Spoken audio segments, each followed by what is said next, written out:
mo ba ang bulong ng hangin sa gabi? Hindi ito ingay, ito ay tinig ng aking kaluluwa. Sa bawat ihip na dumadaan sa aking pisngi, pangalan mo ang dinadala. Palayo, palayo. Hindi kita makita, ngunit nararamdaman kita. Hindi kita hawak, ngunit kasama ka sa bawat hakbang.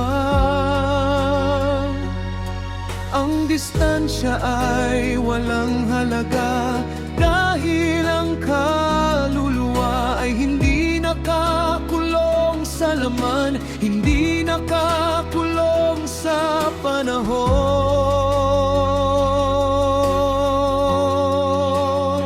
Sa bulong ng kaluluwa, sa hangin, ikaw ang laman. Kahit magkahiwalay tayo ng daan, isang langit ang tinitingnan.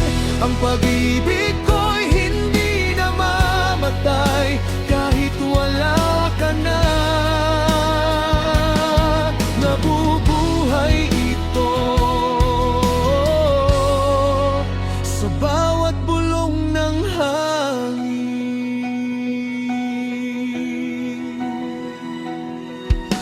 Kapag tahimik na ang mundo, doon ko naririnig ang tinig ng puso ko na naghahanap sa'yo. Ang hangin ay mensahero, walang tigil, walang pagod. Dinadala ang aking dalangin hanggang sa'yong puso. Hindi kailangan ng salita, hindi kailangan ng boses. Ang kaluluwa ay nakakarinig kahit walang sinasabi. Kaya't ipinagkakatiwala ko sa hangin ang aking pag-ibig, dahil alam kong makakarating kahit laado kalayo. Sa bulong ng kaluluwa, sa hangin, ikaw ang laman. Kahit magkahiwalay tayo ng daan, isang langit ang tinitingnan. Ang pag-ibig ko'y hindi namamatay, kahit wala ka na. Nabubuhay ito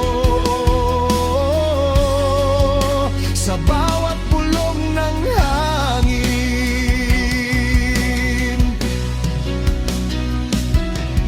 Ang hangin ay dumaan at hindi nag-iwan ng bakas, ngunit ang mensahe ay nananatili sa puso.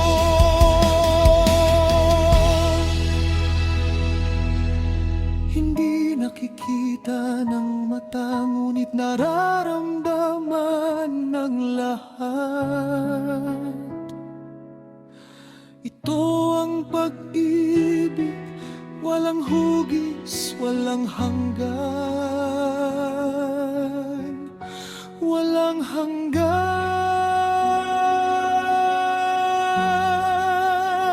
Sa bulong ng kaluluwa, sa hangin, ikaw ang laman.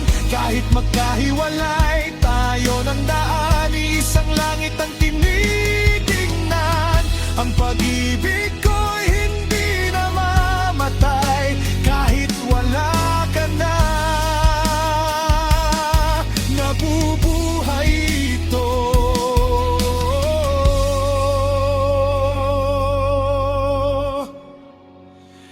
sa bawat bulong ng hangin.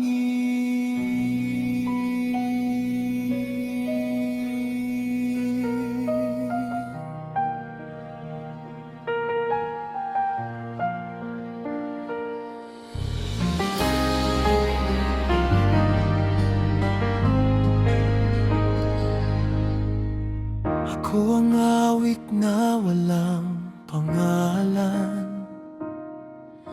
ang kwentong walang simula at walang wakas, ang luha na walang dahilan, ang pag-ibig na walang nagmamahal. Lumakad ako sa daang walang dulo, hinahanap ang salitang makakapagpaliwanag.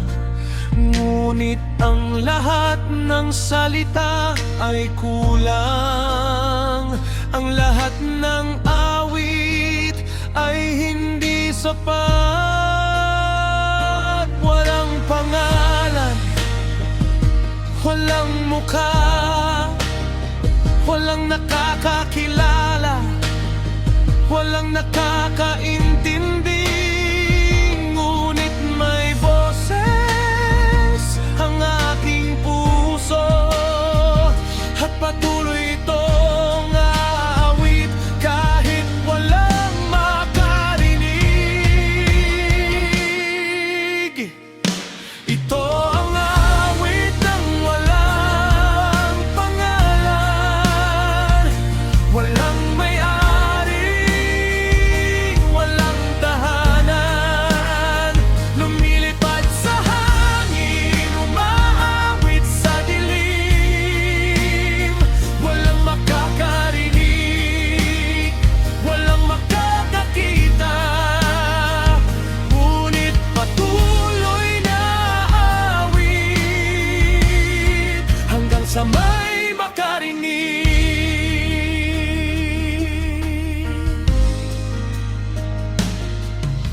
Hindi ako kilala ng mundo, walang nakasulat sa aking noo kung sino ako.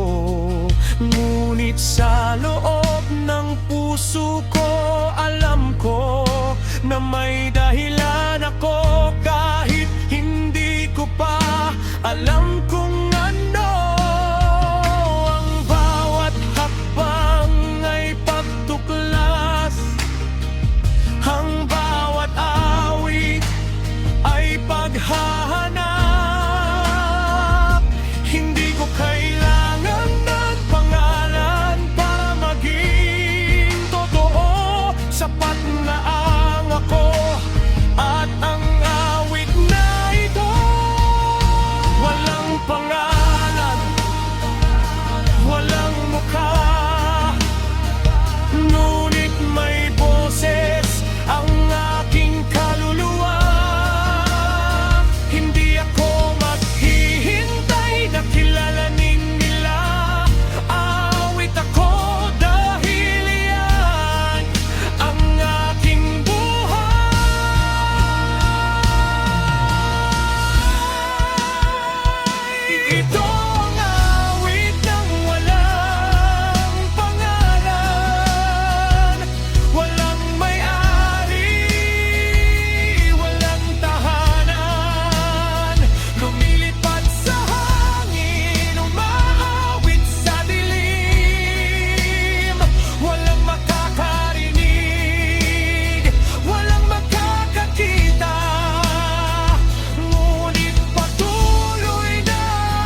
Napakaraming tao sa paligid ko, ngunit bakit pakiramdam ko nag-iisa pa rin ako?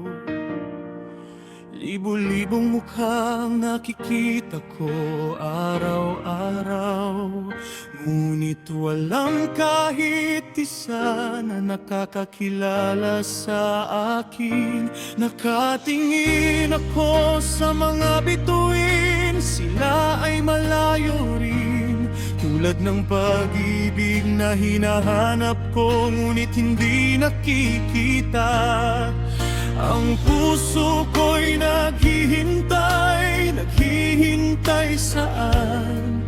Sa isang taong darating, o baka hindi na darating pa. Pusong nag-iisa sa gitna ng mundo, hinahanap ang tahanan.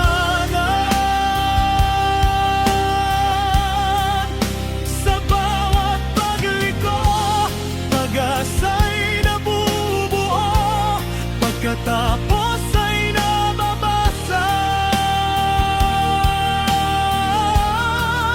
Ang mundo'y puno ng tao, ngunit bakit nag-iisa pa rin? Dahil ang tunay na tahanan ay ang puso ng taong nagmamahal.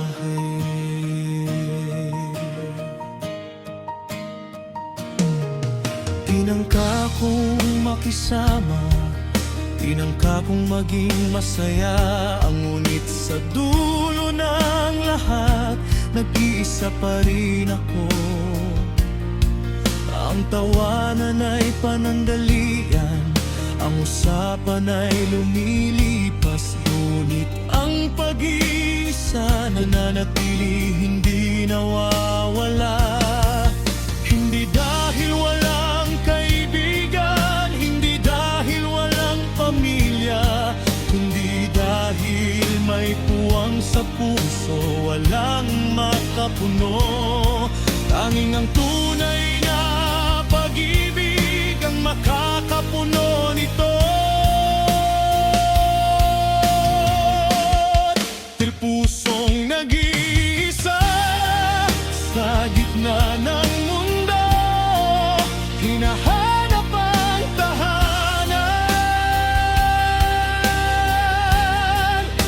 Sa bawat pagliko, pag-asa'y nabubuo, pagkatapos ay nababasag.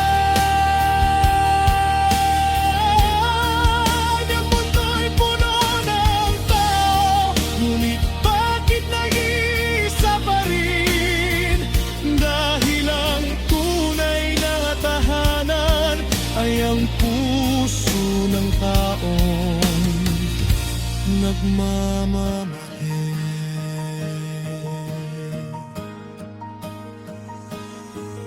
Ang pag-iisa ay hindi kawalan ng kasama, ito ay kawalan ng pag-unawa, kawalan ng koneksyon. Ang puso ko ay handang magmahal ng buong buo, ngunit kailangan ko ng taong makakaintindi ng aking kaluluwa.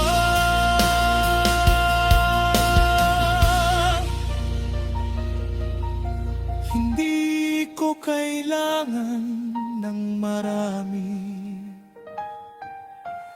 kahit isa lang na makakakilala sa akin, na makakakita sa likod ng aking ngiti, na makakarinig sa katahimikan ng aking puso. Pusong nag-iisa sa gitna ng mundo, hinahanap ang tahanan.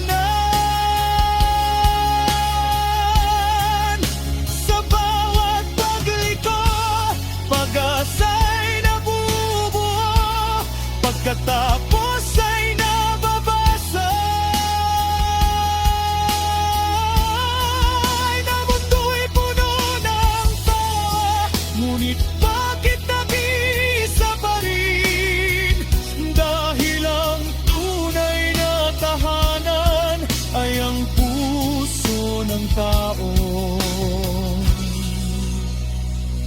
nagmamahal.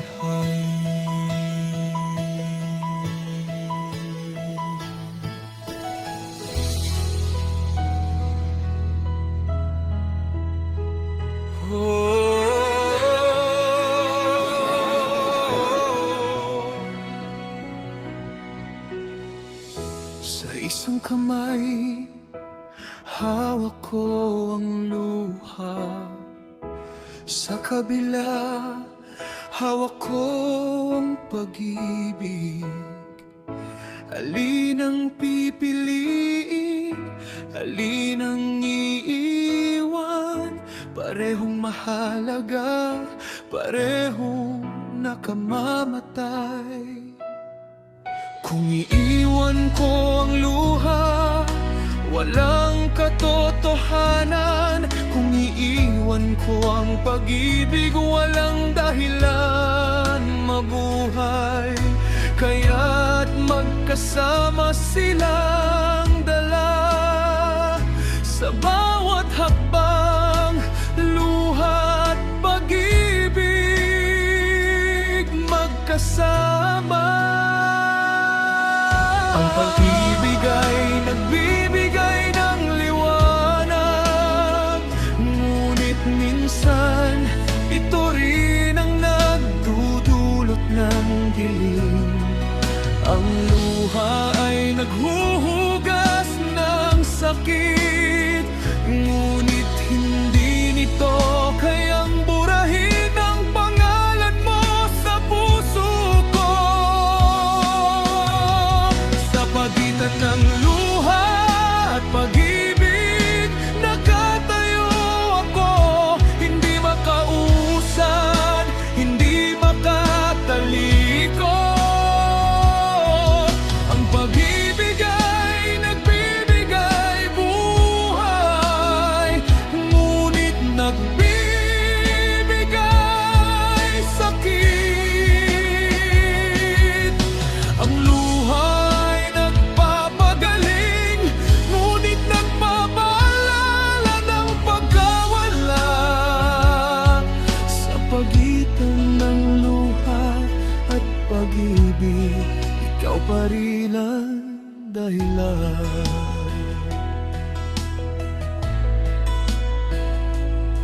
Sinubukan kong piliin ang luha upang makalimutan ka, ngunit sa bawat patak, lalo kitang naaalala.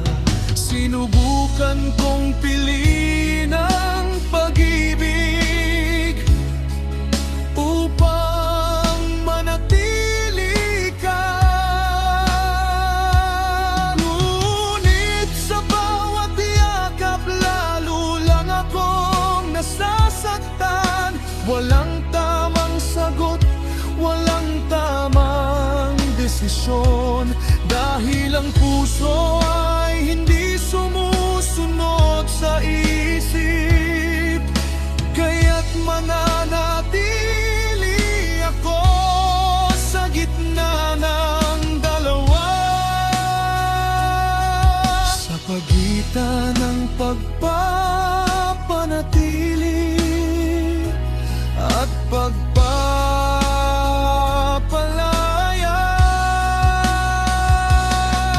Ang pag-ibig ay hindi laging panalo, minsan ang tunay na pagmamahal ay ang pagtanggap ng pagkawala.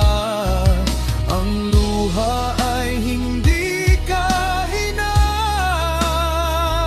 ito ay patunay na ang puso ay buhay at nakakaramdam. Sa pagitan ng luha at pag-ibig, nakatayo ako, hindi makausan, hindi makatalikod. Ang pag-ibig ay nagbibigay buhay, ngunit nagbibigay sakit. Ang luha ay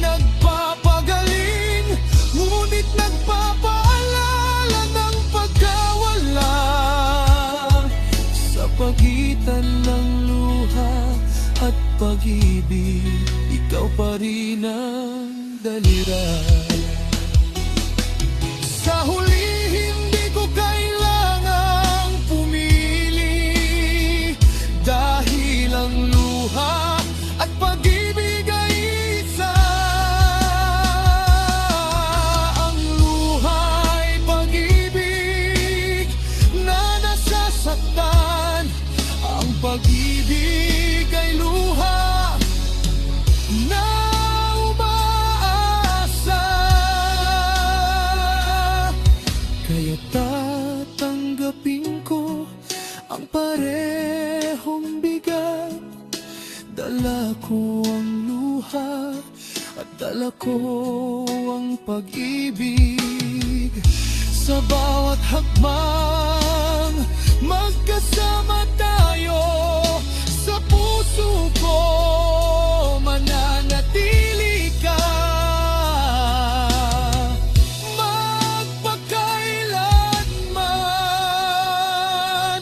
Sa pagitan ng luha at pag-ibig, nakatayo ako. Hindi makausad, hindi makatalikod. Ang pag-ibig ay nagbibigay buhay, ngunit nagbibigay sakit. Ang luha ay nagpapagaling, ngunit nagpapaalala ng pagkawala. Sa pagitan ng luha at pag-ibig, ikaw pa rin ang dahilan.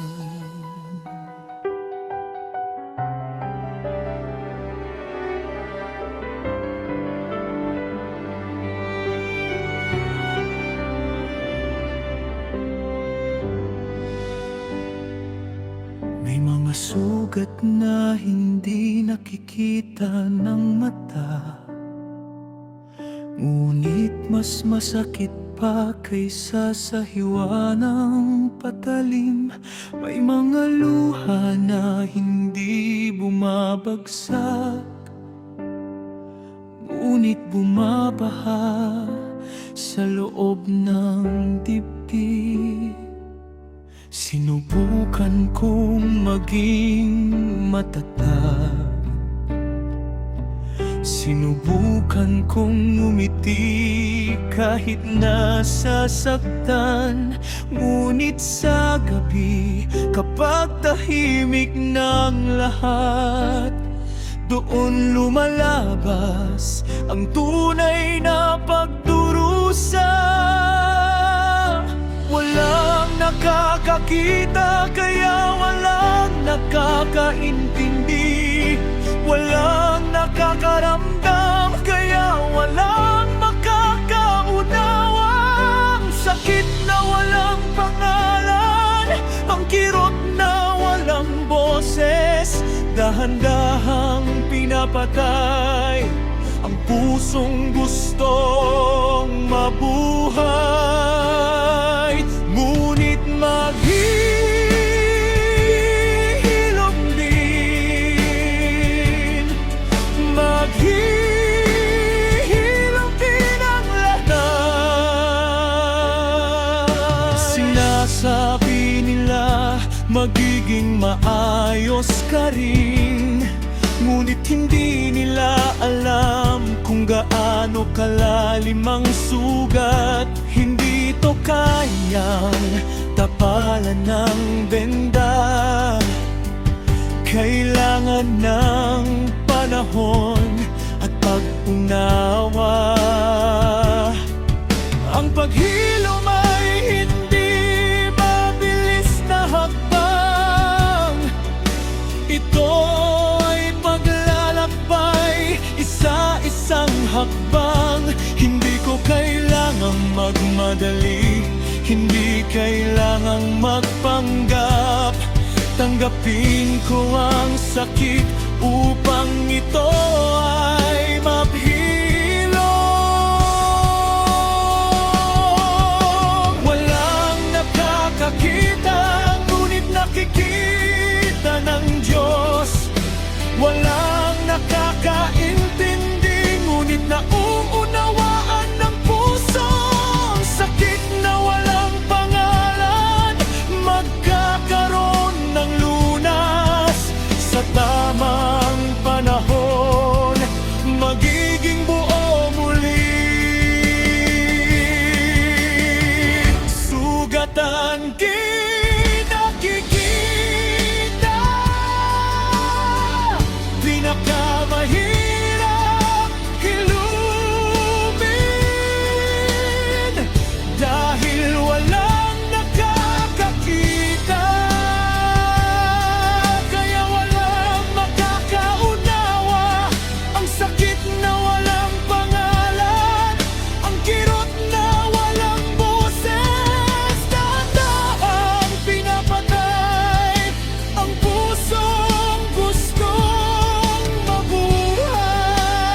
makikita, maghihilom din. Hindi ngayon, hindi bukas, ngunit darating ang araw na ang sakit ay magiging lakas at ang luha ay magiging ngiti.